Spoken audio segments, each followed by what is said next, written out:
Hello mga kaminilop, ito na ang ating vlog. Hello mga kaminilop, good morning.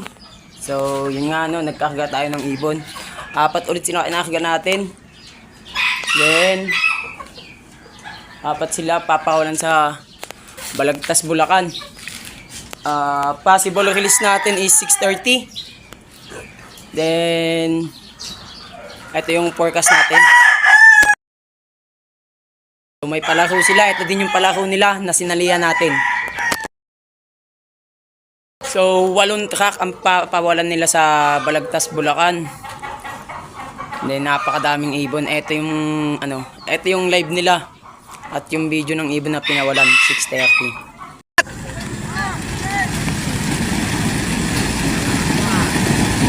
Ayan, daming ibon.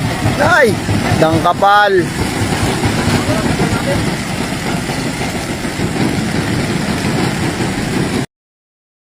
So yun nga mga kaminilop So humihingi na ako ng pasensya.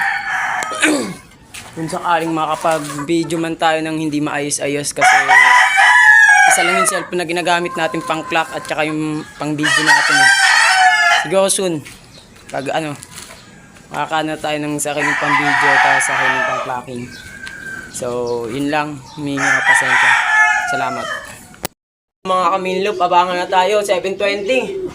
1-2 speed. Hindi tayo nag-expect ng 1-2 1-2 speed ng ibon natin. So magsisimula lang tayo sa 1-2. Sana palakin.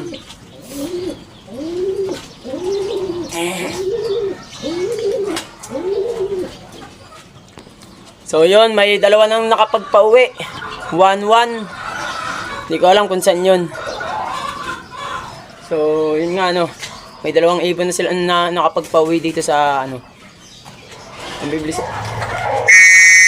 Eto na. Stop.